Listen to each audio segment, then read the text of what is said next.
ఇక గుంటూరు జిల్లా చిలకలూరుపేట నుంచి అక్కడున్న వరద పరిస్థితిపై మరిన్ని డీటెయిల్స్ మా కరెస్పాండెంట్ కృష్ణ అందిస్తారు. కృష్ణ, అక్కడ ప్రస్తుతం ఎలా ఉంది పరిస్థితి? యామిని, గుంటూరు జిల్లాలో చూసుకుంటే వరద తీవ్రత చాలా ఎక్కువగా ఉందని చెప్పుకోవచ్చు. గడిచిన 12 గంటలుగా భారీ వర్షాలు కురుస్తా ఉన్నాయి. అనేక ప్రాంతాల్లో, ముఖ్యంగా పల్నాడు ప్రాంతంలో ఇటు చిలకలూరుపేట నుంచి నరసరావుపేట ప్రాంతానికి వెళ్లే మార్గ మధ్యలో అయితే కనీసం రోడ్డు కూడా దాటలేని పరిస్థితి. అలాగే పిడుగురాల ప్రాంతం, సత్తెనపల్లి ప్రాంతం మొత్తంగా వరద నీటిలో చిక్కున్న పరిస్థితి కనిపిస్తా ఉంది. ప్రస్తుతం చిలకలూరుపేట నియోజకవర్గానికి సంబంధించి అమీన్ సాహెబ్ పాలెం వద్ద ఉన్నాం. ఇక్కడ కుటుంబం వరద నీటిలో కొట్టుకుపోయిన పరిస్థితి ప్రస్తుతం ఉంది. గల్లంతయ్యారు. అలాగే మరో వ్యక్తి చెట్టుకి ఆనుకొని ఆసరా చేసుకొని దాదాపు 3 గంటల నుంచి వెయిట్ చేస్తా ఉన్నారు. ఉదయం 9 గంటలకు ఇక్కడ రోడ్డు చట్టా దాటే పరిస్థితుల్లో వాగులో కొట్టుకుపోతున్న పరిస్థితి. ఆ వాగులో కొట్టుకుపోయే వ్యక్తి మనం ప్రస్తుతం ఆ చెట్టు దగ్గర 3 గంటల నుంచి అట్లాగే ప్రాణాన్ని అరిచేతిలో పెట్టుకొని కూర్చున్న పరిస్థితి. అయితే ప్రస్తుతం ప్రభుత్వం మాత్రం ఎన్డీఆర్ఎఫ్ బృందాలను రంగంలోకి దించేందుకు ప్రయత్నం చేస్తా ఉంది. ఇప్పటికే ఆ విధంగా ఆదేశించింది. మరో పక్కన మంత్రి సైతం ప్రస్తుతం జిల్లాలో ఉన్నటువంటి వరద పరిస్థితిపై ఎప్పటికప్పుడు అధికారులను ఆదేశిస్తా ఉన్నారు. ఖచ్చితంగా ఎవరైతే గల్లంతయ్యారో వాళ్ళందరినీ కూడా ఆచూకీ కనుక్కోవాలని, తర్వాత నీటిలో చిక్కున్న వ్యక్తిని వెంటనే రక్షించాలని కూడా ఆదేశాలు జారీ చేయడం జరిగింది. ప్రస్తుతం స్థానికులు ఉన్నారు అనేక మంది వాగులో కనీసం దాటలేని పరిస్థితి. ఈ నేపథ్యంలో ఎన్ని గంటల నుంచి వర్షం కురుస్తుందండి? ఎట్లా ఉంది ఇక్కడ వాగు పరిస్థితి? 5 గంటల నుంచి పడుతుందండి. రాత్రి 1 గంట కాడ నుంచి స్టార్టింగ్ అయింది. భారీ ఎత్తుగా పడుతుంది. అబ్బాయి 3 గంటల నుంచి చిక్కుపోయాడండి ఆడ వరద నీటిలో. కనీసం ఎవరు పోయి సాయం చేసేది కూడా కాదు. ఏదైనా నీటి వరద అయితే చిన్నగా వెళ్ళి సాయం చేయొచ్చు, చిన్న కాలువలు అయితే. అది భారీ ఎత్తుగా ఉంది. ఎవరు పోలేని పరిస్థితి అదే అండి. మీరు చెప్పండి, ఎన్ని గంటల నుంచి కురుస్తుంది? ఇప్పటికే ఒక వ్యక్తిని 12 నుంచి వర్షం కురుస్తుందండి. అక్కడ నుంచి 7 గంటలకి వాగు వస్తుంది. బాగా వరద ఉధృతి బాగా పెరిగింది. 8 గంటలు 7:30 టైంలో వాళ్ళు కొట్టుకొని పోయారు. అతనే చిక్కున్నాడు చెట్టుకి. అతను కాపాడండి ఏదైనా మార్గం చేసి. ప్రభుత్వం స్పందించి ఏదన్నా సహాయక చర్యలు చేపట్టి. అసలు గవర్నమెంట్ నుంచి స్పందన లేదు. ముందు ఎవరు వచ్చి పోలీసులు ఉన్నారు, అందరూ ఉన్నారు, ఎవరు కాపాడలేకపోతున్నారు. దానికి ఏదో ప్రత్యామ్నాయంగా ఏదన్నా ఆలోచించి మరి ఏదో ఒకటి చేయాలి. కానీ ఏమి చేయకుండా హెలికాప్టర్ ఏదో పంపించి అతను కాపాడండి. ఇప్పటికే ఒక వ్యక్తి కాపాడటానికి వెళ్లి మరో వ్యక్తి కూడా చిక్కున్నారని చెప్తున్నారు కదా, ఇక్కడ ఎట్లా ఉందండి వరద? వరద ఉధృతంగా ఉందండి. వరద బాగా ఉధృతంగా ఉంది. అతను కాపాడటానికి హెలికాప్టర్ పిలిపించాలి. అది పరిస్థితి.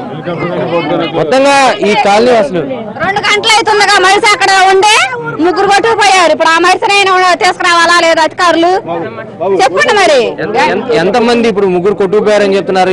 ఎవరంటే వాళ్ళు ఇక్కడ పని చేసుకునే వాళ్ళు మరి కొట్టుకుపోయారా? మరి ఆ మనిషి ఆడ ఉన్నాడు. ఆ మనిషి సంగతి చేయండి. మరి మీరు ఉంది ఎందుకు మమ్మల్ని రక్షించడానికేగా తీసుకొస్తామంటున్నారుగా. మరి 10 నిమిషాలు 10 గంటలు ఇప్పుడు 3 గంటలు అయిపోయింది. మరి 3 గంటలకు కూడా ఏ అదుకు లేదు. ఇక్కడ అధికారులు అయితే తహసీల్దార్ అలాగే పోలీస్ శాఖ వాళ్ళు ఇక్కడ చేరుకున్న పరిస్థితి. అయితే 3 గంటల నుంచి కూడా ఆ వ్యక్తిని రక్షించలేకపోతా ఉన్నారని స్థానికులు ఆగ్రహం వ్యక్తం చేస్తా ఉన్నారు. ప్రస్తుతం వరద ఉధృతి అయితే అంతకంతకు పెరుగుతున్న పరిస్థితి. వాహనాలు మొత్తం రహదారి మొత్తం వాహనాలు నిలిచిపోయి ఉన్నాయి. అయితే ఈ వరదలో చిక్కుపోయిన వ్యక్తిని కాపాడటానికి వెళ్లిన మరో వ్యక్తి కూడా ప్రస్తుతం వరద నీటిలోనే చిక్కున్నారు. ఇద్దరిని కాపాడటానికి అలాగే ఆచూకీ లేకుండా పోయిన మరో 3 కూడా వాళ్ళ జాడ కూడా తెలుసుకునే ప్రయత్నం చేస్తా ఉన్నారు అధికారులు. ఎప్పుడు జరిగిందండి ఇది వరద? ఎంతసేపు అయింది వచ్చి? ఈ వరద వచ్చేసి రాత్రి నుంచి 9 నుంచి వరద మొదలైంది. కాకపోతే ఇప్పుడు ఉండే కొన్ని ఎక్కువ అవుతుంది. ఈ వరదలో ఆ లిఫ్ట్ లో డైలీ ఉండేవాళ్ళు వాళ్ళు చిక్కుపోయారు. వరద ఎక్కువ ఉండటం వల్ల వరద హెలికాప్టర్ సహాయం రాగలిగితేనే ఇక్కడ తీయగలుగుతారా కుర్రాన్ని? హెలికాప్టర్ రాని వల్ల తీయలేరు. అధికారులు నిర్లక్ష్యమే మొండి వైఖరి. చెప్పారా అధికారులు? చెప్పారా? ఇప్పుడు అంతా వచ్చారు, చూశారు, వెళ్ళిపోయారు. అధికారులు ఎవరు కూడా నిర్లక్ష్యంగా ఉన్నారు. ఆ కుర్రాన్ని కాపాడగలగాలంటే హెలికాప్టర్ సహాయం వల్లే కాపాడగలుగుతారు. అంతేగాని నేరుగా నిమ్మెక్కినట్టుంటే ఎవరు చేయలేరు. అబ్బాయి ప్రాణాలు కోల్పోతాడు. స్థానికుల నుంచి అయితే పెద్ద ఎత్తున అంటే హెలికాప్టర్ తెప్పించైనా సరే ఆ వ్యక్తిని కాపాడాలని, అలాగే మొత్తంగా లోపల ఉన్న వరద నీటిలో ఉన్న వ్యక్తుల్ని కాపాడాలని కోరుకుంటా ఉన్నారు. మొత్తంగా పల్నాడు ప్రాంతంలో అయితే వరద ఉధృతి చాలా తీవ్రంగా ఉంది. చాలా మంది నిరాశ్రయులయ్యారు. అలాగే సత్తెనపల్లికి సంబంధించిన వాల్మీకి నగర్ లో ఒక 2 సంవత్సరాల పిల్లవాడు కూడా ప్రస్తుతం చనిపోయినట్లుగా తెలుస్తా ఉంది. ఆదిత్య అనే 2 సంవత్సరాల పిల్లవాడు చనిపోవడం జరిగింది. అలాగే అనేక ప్రాంతాల్లో, లోతట్టు ప్రాంతాల్లో అయితే చాలా దారుణమైన పరిస్థితులు ఉన్నాయి. ఒక్కసారిగా ముంచెత్తిన భారీ వర్షాలు, అంటే అర్ధరాత్రి వరకు చెదురుమదురుగా పడినటువంటి వర్షాలు, ఆ తర్వాత ఒక్కసారిగా కుంభవృష్టిగా మారిన పరిస్థితి. ఈ మొత్తంగా చూసుకుంటే పల్నాడు ప్రాంతంలోని పిడుగురాళ్ల, సత్తెనపల్లి, నరసరావుపేట, చిలకలూరుపేట ఇవి మొత్తంగా వరద నీటిలో చిక్కుపోయాయని చెప్పుకోవచ్చు.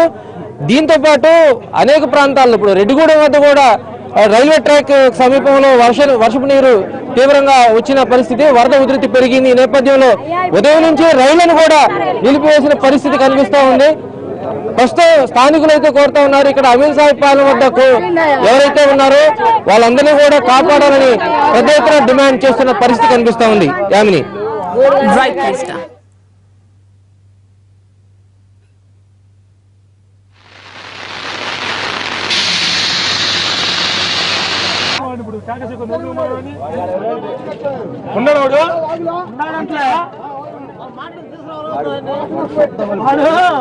యమధర్మ రాజులు రా రా అంటే నేను వస్తున్నా వస్తున్నా అన్నట్టు పోయినాడు. ఇప్పుడు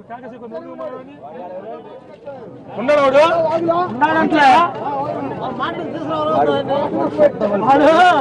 యమధర్మ రాజులు ఇప్పుడు వచ్చి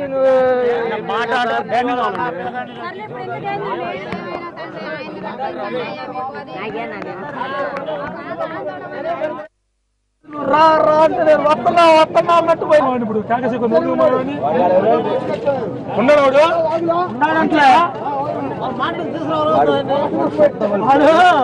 యమధర్మ రాజులు రా రా అంటే నేను వస్తున్నా వస్తున్నా అన్నట్టు పోయినాడు. ఇప్పుడు ఉన్నాడు